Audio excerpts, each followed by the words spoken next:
Welcome. I've spent a bit of time working on the trying to understand the Zodiac sign. I don't know too much about that sort of stuff, but thanks to the lunar eclipse the other night, 26th of March, it got me thinking about how things must work on the flat plane of Earth. We know it's not Earth shadowing the moon. Only those out in La La Land think that, but a lot of us know Earth is flat, and we need to know how it all works. So this is my job. This is why I do videos, and I cannot be debunked. Now this particular night, I could see the sun, the night before actually, you'll see the sun go down on the horizon, and you'll see the moon come up on the opposite horizon. So they're opposites, sun and moon are opposites. The next day on the full moon, you will not see them both together. So this is classed as the back of the sun. In all mythological stories, it's all about Typhon. There's other names, but that represents the Milky Way, and the Milky Way is the back of the sun. It's nighttime. Nighttime comes in, daytime disappears. It's the battle Zeus and Typhon have, because Zeus, being the sun tucked into the Milky Way, they turn at the centre of our Earth, the central vortex. It's a 24-hour day. So the sun goes down, so now we're about to see the back of the sun. The night will come in, and the Milky Way. So we have the back of the sun and the full moon. And that's how we get our full moons every month. It's the back of the sun. Completely opposite sides of the world. And we're seeing it all in our horizon. But we're not seeing thousands and thousands of miles away. We see it all in our own arc of horizon. It all comes back to our arc of horizon. And this can all be described in celestial navigation and how we see the celestial bodies in the sky.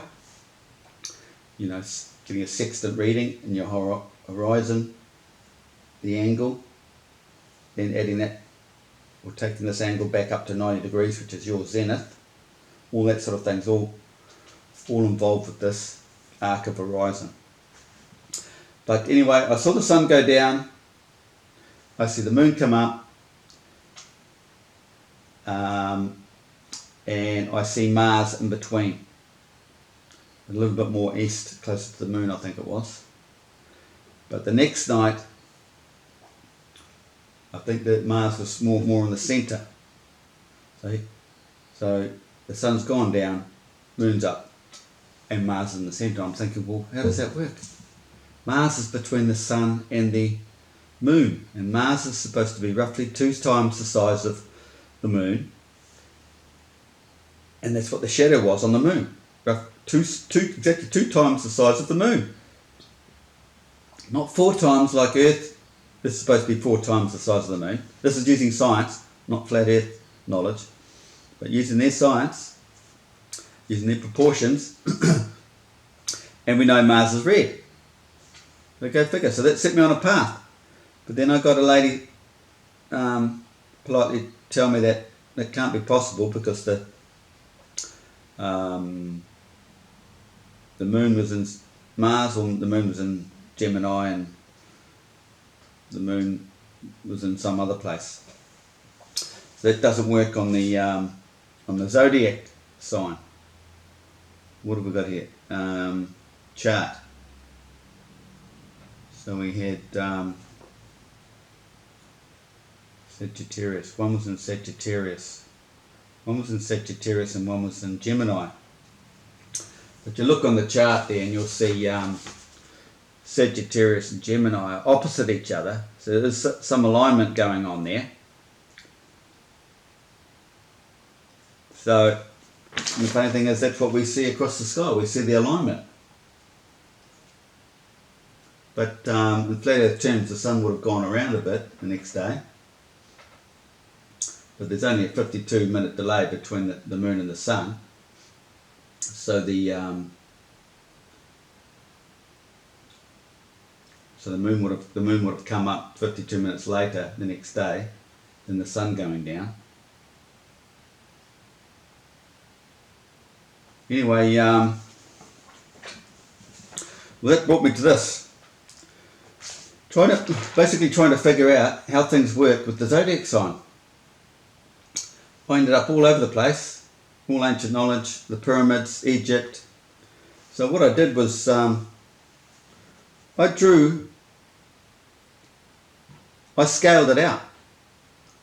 The Earth and the tropical zone within Earth, because I'm trying to figure out how the zodiacs would work on the flat Earth, and they don't work the way they tell us. They cannot. There has to be something in the centre. It has to be projected from the centre, because everything is projected from the centre. In all my videos you'll know there's a central vortex and everything is projected out of the centre. So months ago, maybe a year or so ago, I thought, well, it's probably related to the obelisks. And it's stone in the centre, and how it might act as the staff. And we've got the Uraeus, the snake winding up the centre, up around the staff. And that sort of makes sense, because that winding up, we're in a vortex, is how we would read the zodiac signs or the constellations as the season changes, because the sun, this is how the sun moves. The Egyptians have left us all this. There's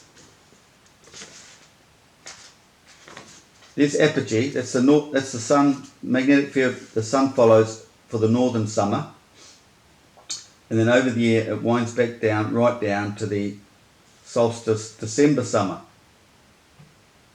So you've got apogee and perigee. Apogee and perigee. At the same time the sun's going up and down, it's turning.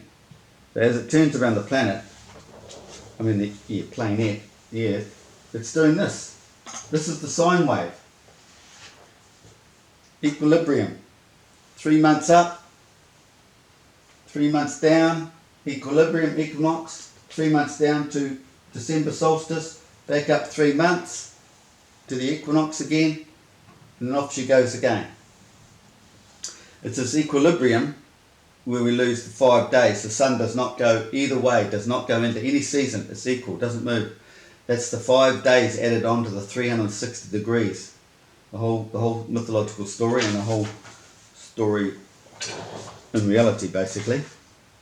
How we get 365 days in the 360 degree round Earth. So, like I said, it took me into obelisks. So I started looking into obelisks. I wanted to know what is written vertically on an obelisk. Because whatever is written vertically on the obelisk will represent what I'm getting at here.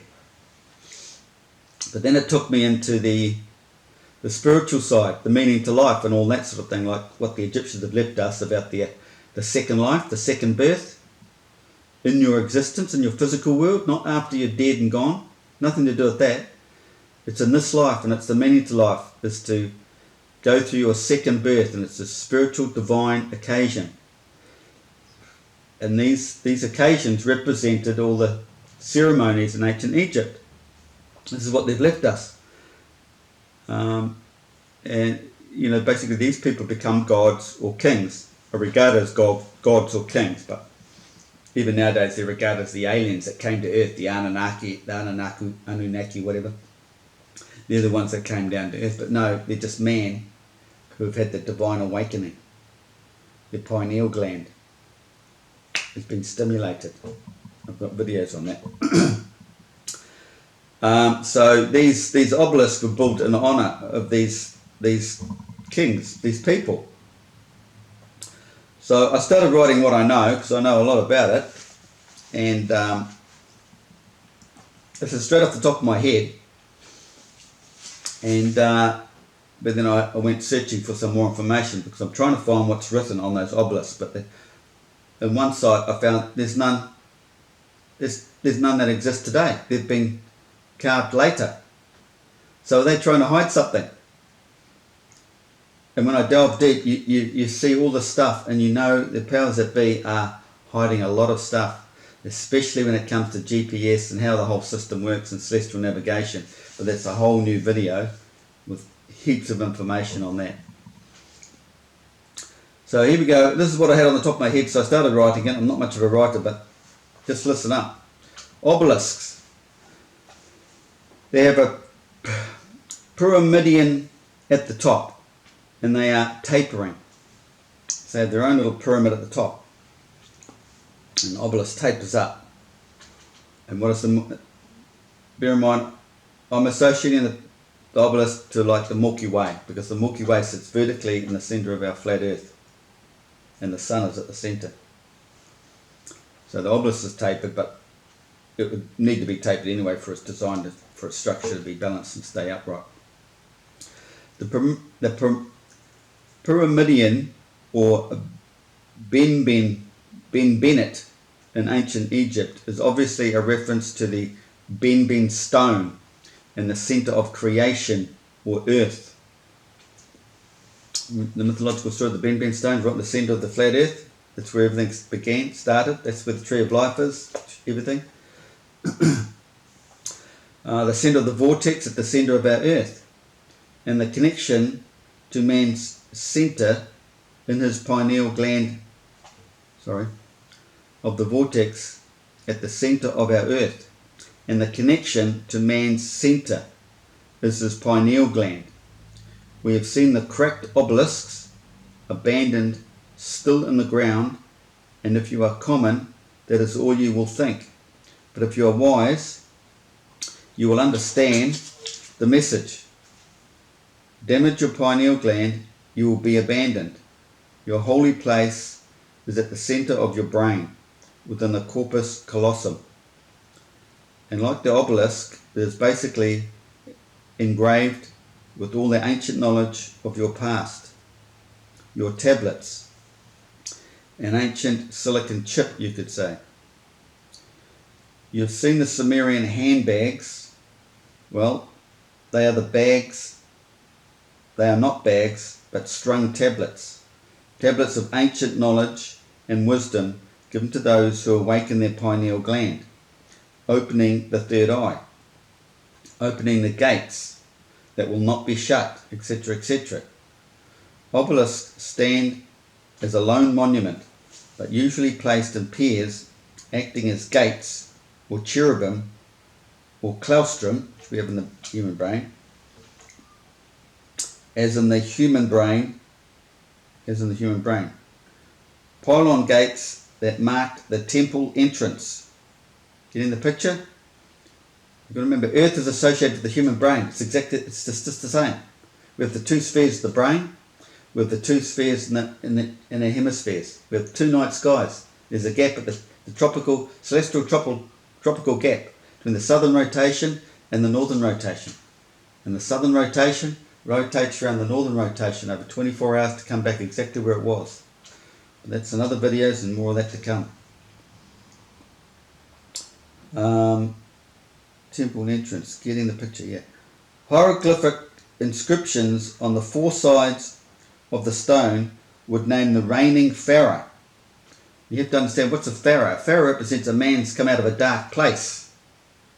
See, we're all born into darkness, basically, spiritually, consciously, half brain dead, until your third eye opens up. It's another part of your brain.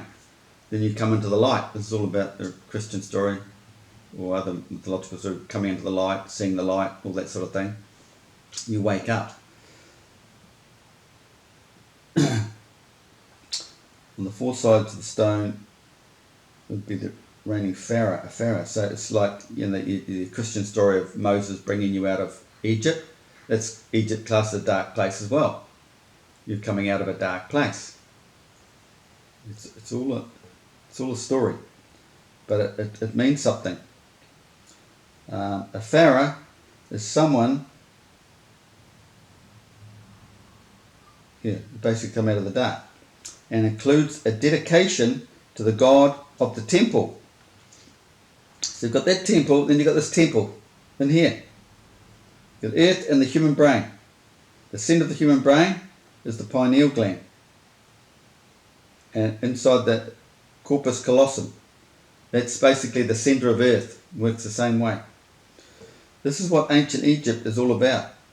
It is the meaning to life that they have left us, and this concerns your second birth, the spiritual birth, via the water, moving of the water, fluid in the brain. This is thanks to the moon, the magnetic field of Earth and the moon, celestial bodies. Full magnetic force of the moon is full moon at 3 in the morning till 3:30, and at the equinox. That's the Trinity, a Trinity. The Roman story goes, in 31 BC, the Roman general Octavian, later known as Emperor Augustus, defeated his rival Mark Antony. So just that alone, I'll read on. Just that alone is telling you the story. 31 BC, the Roman general Octavian, that's the second month, 17th of the second month, was the 40 days after the flood. That's the divine awakening. My other video, check out my other videos. The full moon on the 6th of September, 6th day of creation. 40 days after that was the 17th of October. And the Bible tells you 17 days in the second month. So this is when he's 17 days after his divine event. So now he's come out. He's gone through the change. So we have Octavian there. Then it goes, later known as Emperor Augustus. And August was the month of the solar eclipse. And it all started with the full solar eclipse. So if you put that with religion, Christian story, they all knew there was a divine event with the solar eclipse, and there was going to be a child born. So the message got out, a Christ will be born. And the Christ is born 17 days after that, which was the full moon on the 6th day of September. So you've got Octavian and Augustus. Defeated his rival Mark Antony. Mark the anatomy. He's changed. There's probably his DNA might have changed a little bit. Mark, the dissection. See, as in the Greek original word anatomy, which is dissection, and the Ptolemaic queen Cleopatra the seventh divine number, and that you got the layers of the firmament.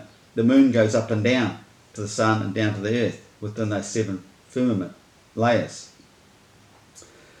Now, representing the beautiful full moon in the naval battle. Sorry, this is about the full moon again, and the naval. You've all seen the navel on the moon, the full moon. It's all connected to that. It's just really deep, and I can't go into the whole thing at once. So you've got Cleopatra, the beautiful. This is the divinity of the full moon. She's going to give birth. That's when she gives birth, because in the new moon is when they're getting it on. They're in the man's chamber. But the moon can only give birth 5 times a year. Those are the 5 holy days, and those are the 5 days at the equinox. 2 each side, 2.5 days each side on each equinox. And one of them just have to be the 6th of September. There's another story in itself. The man's awakening happens just before the equinox. We have the earth story and we have the man story. We're connected. Check out my other videos. You'll see the shape of the magnetic field that comes over Earth. It's the same shape as the human brain. So Cleopatra the 7th representing the beautiful full moon in a naval battle that led to the pair's suicide. So they're trying to say Cleopatra and Augustus or Octavian committed suicide. But when they mention the pair's suicide, that's the Trinity, the duality of man. And then the idea of the spiritual awakening and coming to the light and the meaning to life is to bring the duality into singularity. It's the whole twin story through all the mythological stories, Cain and Abel, and that. It's all referring to the one person. Led to the pair's suicide. To a side. Or pair. It's bringing them together, the pair's suicide. As a pair, like one each side. And this is again, goes back to the Earth model of the southern hemisphere and the northern hemisphere, uniting.